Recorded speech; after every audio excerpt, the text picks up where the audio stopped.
어르신들 안녕하세요. 이렇게 화면으로 만나 뵙는 것이 조금은 아쉽지만 이렇게라도 어르신들을 만나 뵙게 돼서 참 감사합니다. 노인이 행복한 세상, 노인이 행복해야 저희들도 행복합니다. 사실입니다. 어르신들이 행복한 세상이어야 저희도 살아가면서 앞으로 행복한 세상이 될 것입니다.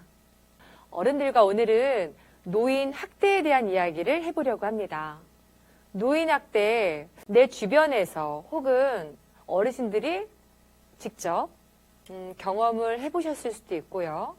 누군가가 3자 입장에서 저건 학대가 아닐까라는 생각으로 한번 보신 적도 아마 있으실 수도 있어요. 하지만 내가 그런 경험을 하고 있어도 누군가가 그런 학대를 했다고 해도 중요한 건 내가 얼만큼 인지를 하고 알고 있느냐가 중요한 것 같습니다. 자, 노인학대의 정의는 그렇습니다. 노인에 대하여 신체적으로, 정신적으로, 정서적으로 폭력 및 경제적인 착취 또는 가혹행위를 하거나 유기 또는 방임을 하는 것을 우리는 노인학대라고 일컫습니다. 노인학대의 특성은 신고 사례자 중 친족의 학대가 전체의 84%를 차지한다고 합니다.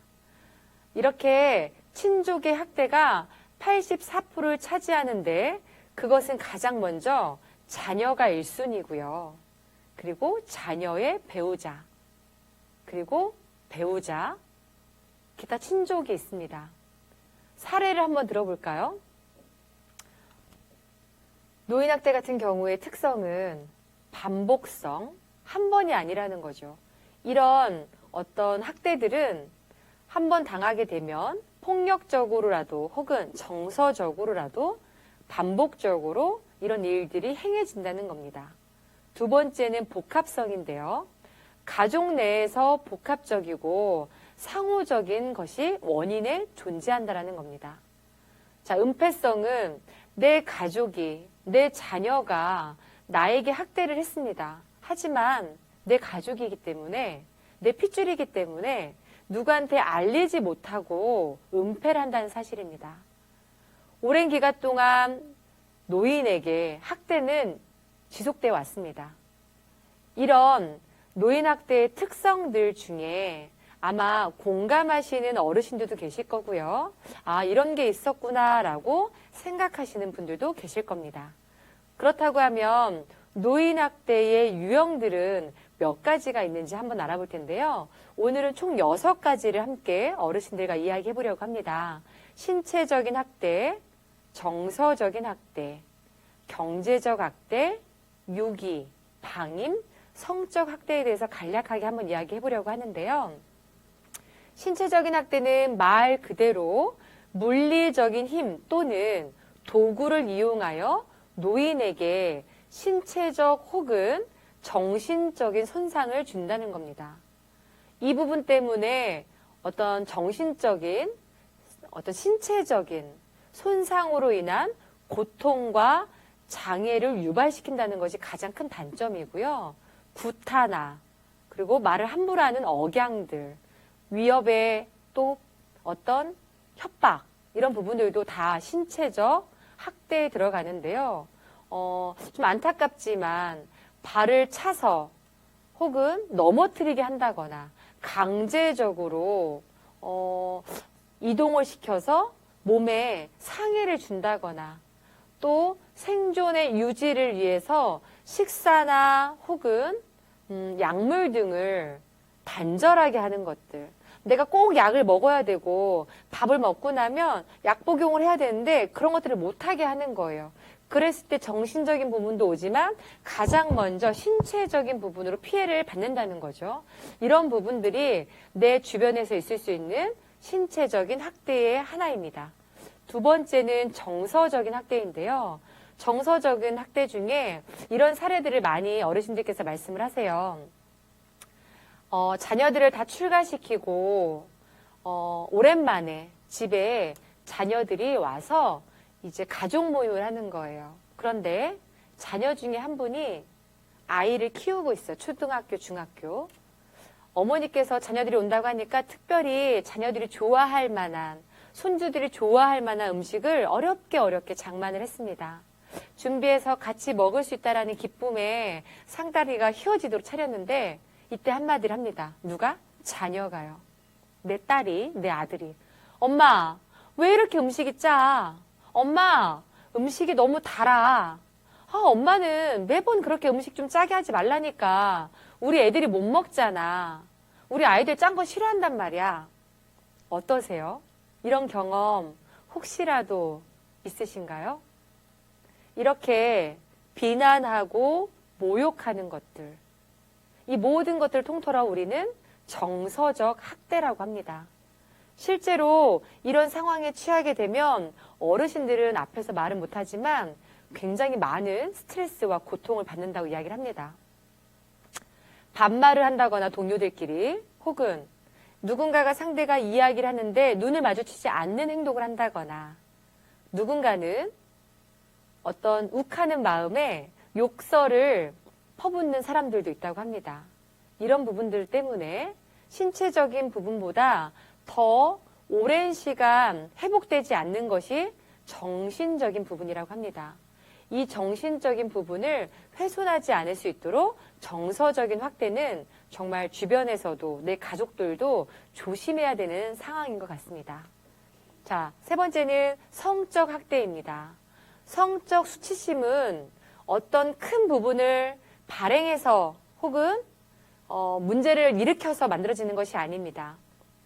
피해자가 나 수치스러워. 나 기분이 좀 안 좋은데? 나 기분이 상당히 불쾌한데? 라고 느끼면 그것은 성적 학대입니다. 가해자가 내 손에 잡았거나 내 어깨에 스킨십을 했습니다. 가해자는 그런 의도가 없었지만 피해자가 기분이 나빠, 상당히 불편한데, 불쾌한데 라고 생각이 들었다 하면 피해자의 중심에 서서 그것은 성적 학대라고 볼 수 있습니다. 경제적인 학대에서 가장 많이 어르신들께서 어려움을 호소하는 부분 중에 하나는 내 자녀가 돈을 요구할 때, 엄마, 내가 새로운 집에 이사를 가야 되는데 전세가 끝났어. 그런데 그 집에서 이사 가려고 했더니 2천만 원을 더 달래. 근데 내가 엄마 대출받은 걸 아직 갚지 못해서 조금 엄마가 좀 도와줬으면 좋겠는데 혹시 엄마가 대출 받으면 내가 대출금 다달이 갚을게. 이러고서 한 달, 두 달 정도만 대출금을 받고 그 이후로 책임지지 않는 자녀들이 있다는 이야기를 많이 들었습니다. 혹은 어머니가 한 땀 한 땀 모아서 적금해 놓은 200만 원, 2천만 원, 그 이상의 금액을 정말 노골적으로 엄마가 아들한테, 엄마가 딸한테 이런 거 하나 못 도와줘? 라고 하면서 금전적인 부분을 아주 대수롭지 않게 요구하는 자녀들도 있다고 이야기를 많이 합니다. 자, 경제적인 부분은 내 관리도 내가 해야 되는 거고요. 누군가에게 내가 그렇게 줄 의무와 책임감은 없습니다. 하지만 자녀분들도 이런 사실을 알고 내 부모의 노후 자금을 쉽게 만져서는 안 되겠죠. 이런 부분은 경제적 학대에 들어가는 상황입니다. 자, 방임은 뭘까요? 스스로 보호자로서의 책임이나 의무를 이행하는 것을 거부하는 것입니다. 내 엄마를, 내 아버지를 일정 기간 나서 돌보고 잘 계신지 전화도 해야 하고 안부도 여쭤봐야 하고 찾아뵙고 맛있는 음식도 사드리고 해야 되는 것들인데 그런 부분을 이행하지 않고 거부하거나 불이행하는 부분들, 찾아뵙지 않는 것들은 정말 불효자라고 이야기를 하잖아요. 이런 부분을 대수롭지 않게 행하는 것들을 우리는 자기 방임, 방임이란 표현을 씁니다. 자, 다음은 6이라는 부분인데요. 아마 6이라는 부분은 참 심적인 부분으로 큰 고통을 주는 부분이 아닐까 싶습니다. 현대 사회에는 가정에서 함께 살아가기보다는 핵가족이 되면서 1인 가구가 늘면서 요양원이나 요양병원으로 혹은 실버타운으로 가는 일들이 많습니다. 그때 실버타운이나 요양원에 내 부모를 혹은 내 엄마를, 내 아빠를 모셔두고 찾아보지 않는 모습들, 찾아가지 않고 일절 연락도 하지 않는 모습들, 그런 것들을 우리는 유기라고 합니다. 어르신들은 어떠십니까? 이렇게 6가지의 학대의 유형을 좀 알아봤습니다. 내 주변에서 혹은 내가 그 입장에 되어 있는 사람은 아닐까요? 혹시 나는 아니더라도 누군가가 그런 학대를 받고 있다고 생각이 들 때, 내 주변에서 학대받는 노인을 우연찮게 발견했을 때, 여러분들께서는 신고해야 하는 의무도 있고요. 그것이 서로를 도와주고 돕는 부분입니다. 자, 그렇다고 하면 어르신들께서는 그런 부분을 신고하려고 할 때 무작정 전화해서 이런 일이 있었어요 라고 하기보다는 피해 노인의 이름, 성별, 나이, 주소, 그리고 전화번호까지 노인 학대 상황과 입은 상처나 피해에 대해서 설명할 수 있어야 합니다. 그래야 그렇게 피해받고 있는 노인을 도와줄 수 있는 방법입니다. 그렇다고 하면 이렇게 주변에 혹은 나에게 이런 일들이 있었다고 하면 나는 어떻게 신고를 해야 될까요? 어르신들께서는 국번 없이 1577-1389번으로 즉시 전화해서 신고하시면 됩니다. 절대 잊지 마시고요. 이 번호는 메모해 놓으시거나 혹은 휴대폰에 저장해 놓으시면 좋을 것 같습니다. 자, 어르신들, 너의 젊음이 너의 노력으로 얻은 것이 아니듯 내 늙음도 나의 잘못으로 받은 벌이 아니다라는 이야기가 있습니다. 시대의 흐름에 의해서 노쇠하셨고 시대의 흐름으로 인해서 노인이 되셨습니다. 어른들께서 원해서도 아니고요. 흐름으로 인해서 만들어진 그 결과물들이고요. 어른들의 잘못으로 지금 받은 벌도 절대 아닙니다. 마지막으로 노인이 없는 젊은이는 없습니다. 저 주름 속에는 우리가 있습니다.